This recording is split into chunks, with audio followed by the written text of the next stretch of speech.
Informar con responsabilidad y dignidad en medio de la pobreza o la tragedia es una obligación ética del periodista. Desde la Fundación Gabo, esto es el Consultorio Ético en podcast con Yolanda Ruiz. En este podcast hay preguntas enviadas desde toda Iberoamérica. Abordamos debates clásicos y debates nuevos y sobre todo acompañamos a los periodistas en la búsqueda de respuestas que enfrentamos a la hora de contar historias. Todo esto siempre con la ética como guía. Bienvenidos, pónganse cómodos aquí en el consultorio. La primera consulta de esta semana es anónima.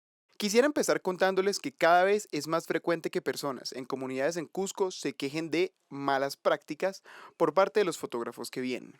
Si bien les hacen fotos con su consentimiento, los fotografiados luego desconocen el uso o incluso el lucro de sus fotos.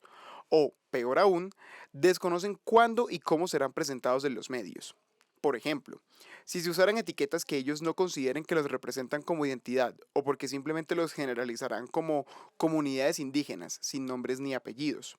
Es comprensible que estas personas muestren desconfianza y esto al final perjudica a otros fotógrafos que tienen buenas intenciones. En ese sentido, quisiera saber sobre el derecho de los fotografiados a estar al tanto de cómo se usan sus imágenes o cómo ellos son presentados en una historia en los medios. ¿Sería necesario establecer medidas y mantener una ética de trabajo y responsabilidad con los fotografiados y exigir que los fotógrafos apliquen estas medidas? Yolanda Ruiz responde. Siempre es bueno tener líneas de comportamiento ético en cualquier trabajo periodístico. En este caso, la respuesta ética está en el respeto, la responsabilidad y la transparencia con las personas que aparecen en las fotografías.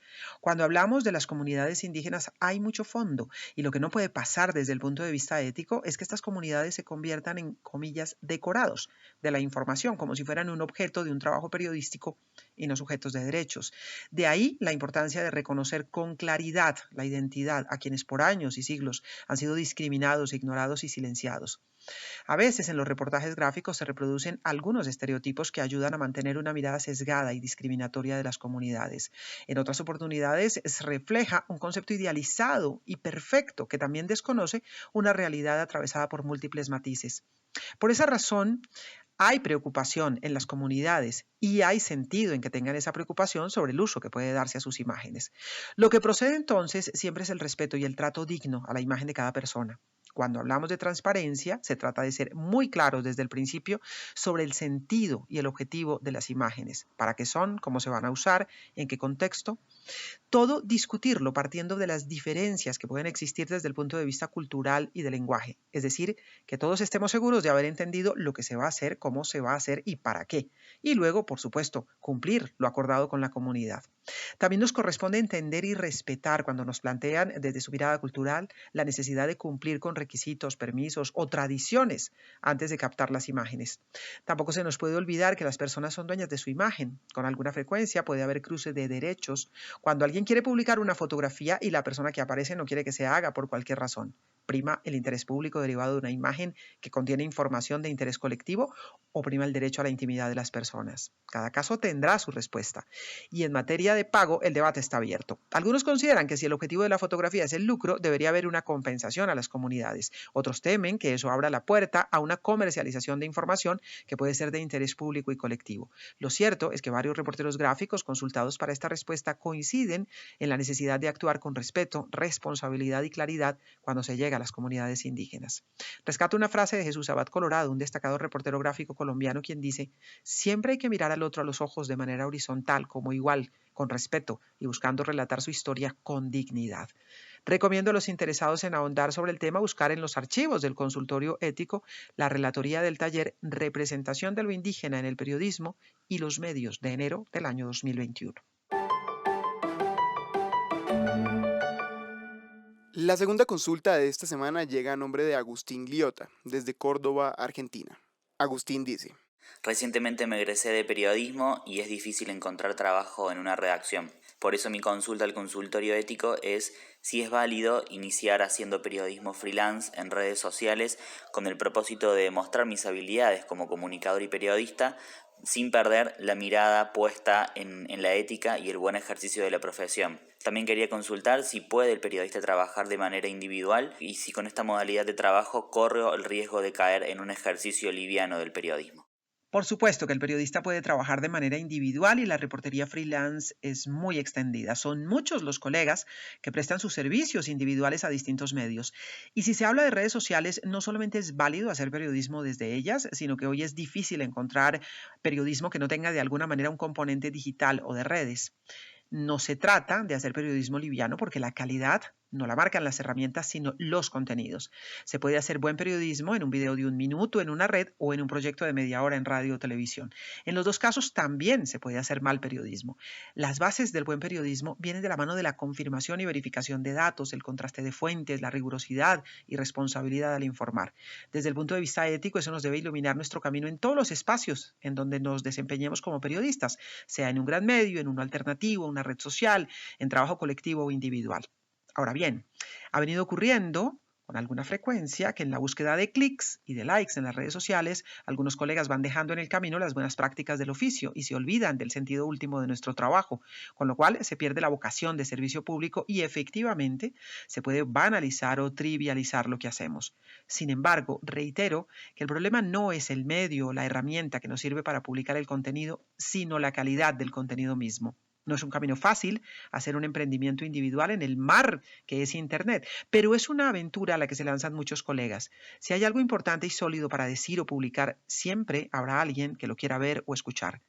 Monetizar el proyecto es el gran reto, pero no hay barreras éticas para lanzarse a hacer periodismo en solitario en las redes sociales. Ingresa a nuestro consultorio ético en www.fundaciongao.org y encuentra un análisis en texto de las principales preocupaciones éticas de Iberoamérica, que preparó Mónica González. Mónica es periodista, chilena, maestra y miembro del Consejo Rector de la Fundación Gao. Recuerda, cada mes encontrarás un nuevo análisis de Mónica González en www.fundaciongao.org. La tercera y última consulta de esta semana llega a nombre de Tamara Sosa. Tamara pregunta: ¿qué tan éticos son los reportajes en los que se graban a personas de escasos recursos económicos cuando se les da algún donativo? ¿Se puede presumir su venia que su imagen sea difundida? ¿O más bien se trata de un mecanismo perverso que los obligaría a aceptarse grabados pese a sentir incomodidad?